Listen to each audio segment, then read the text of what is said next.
Darrell Issa. How about this guy, huh? How about Darrell Issa? This guy has a rap sheet. He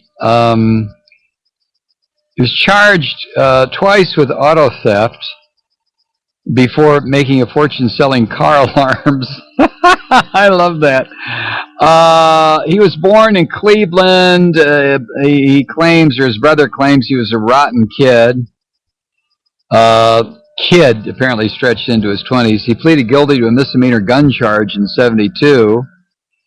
And with his brother William was indicted on felony charges related to car thefts in 1972 and 1980. The charges were never pursued because of lack of evidence.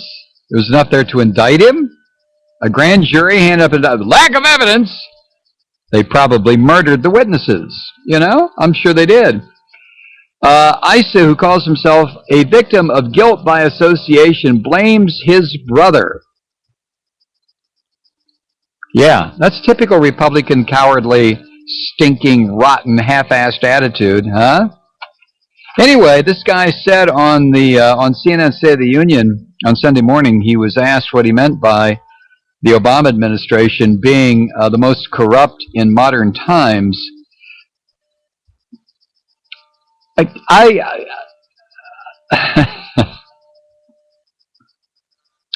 don't know what to say about that kind of a statement. I mean, the depth of the asininity of that statement.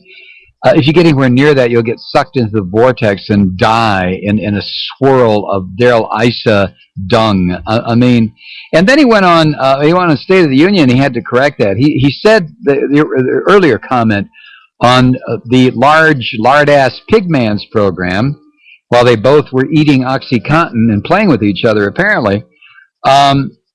That's where he made the remarks, and this is what he said on State of the Union on CNN. He said, "I corrected what I meant to say, you know, on live radio with Rush going back and forth. And by the way, that was because Rush had me on to answer the question of about coming together, having compromise. He didn't like the compromise word when I said we're going to agree to disagree, and then we're going to find a kind of common ground, the kind of compromise that makes and gets things done. In saying that this is one of the most corrupt administrations, which is what I meant to say there. When you hand out $1 trillion in TARP just before this president came in, most of it unspent. When you hand out $1 trillion in TARP just before this president came in, you stupid son of a bitch, do you not even listen to your own mouth? If it was before the president came... Oh, never mind. $1 trillion nearly in stimulus that this president asked for, plus a huge expansion of health care and government. It has a corrupting effect. And when I look at waste, fraud, and abuse in the bureaucracy and in the government, this is like steroids to pump up the muscles of waste. Oh, this guy is going to be so much fun. So much fun. Auto thefts. Auto thefts. Long ago, 1972 and 1980. Gun charge.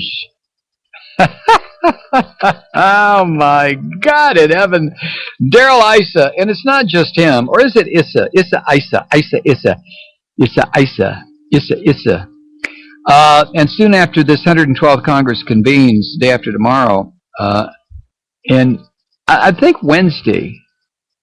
What time is Don going to be on the program on Wednesday? David Bender? I thought it was Don Bender. 10 o'clock? David Bender, 10 o'clock.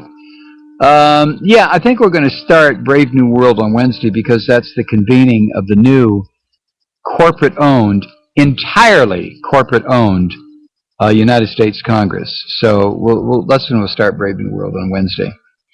Anyway, when they convene on Wednesday, the Republicans plan to make good on a campaign promise. They are going to vote. And this will make all the crazies, all the teabag, dumbass, right-wing Republican halfwits in the country, it'll make them forget the fact that their nation is about to go bankrupt thanks to Republican policies. It'll make these half-assed Republicans forget about the fact that there's no industrial base in this country anymore thanks to the capitalists who decided to send the jobs someplace else. It'll make them all forget everything so they can sit in front of the television and go, oh, look! They voted to repeal Obamacare today. Yay! Of course, it goes nowhere. This is just theater of the absurd. There's what? What? You think the Senate's going to go along with it? You think Obama's going to sign the death sentence on his own centerpiece legislation? Do you think the old folks, all this stuff that went into effect today, do you think old people in this country are going to say, even the teabaggers, you think they're all going to stand up and say, yeah, we don't want that prescription drug benefit. Yeah, we don't want to be guaranteed coverage. You think all the middle-class Americans who are slowly dying are going to stand up and say, yeah, we don't want to have insurance coverage for our children who can't find a job till they're 26. Yeah, we want it back where pre-existing conditions we get nothing. Yeah, that's what we want. Go Republicans! Do you really think that's going to happen? These dumb bastard Republicans think that Americans are going to stand up and say, oh yes, we want to give it all back. We are used to giving things back. We want to see corporate America strong and powerful. We want them to have everything. We want the capitalists to have everything. Here, take my daughter. Take my son. Here, take my blood. Take everything. You miserable Republican bastards, every one of you.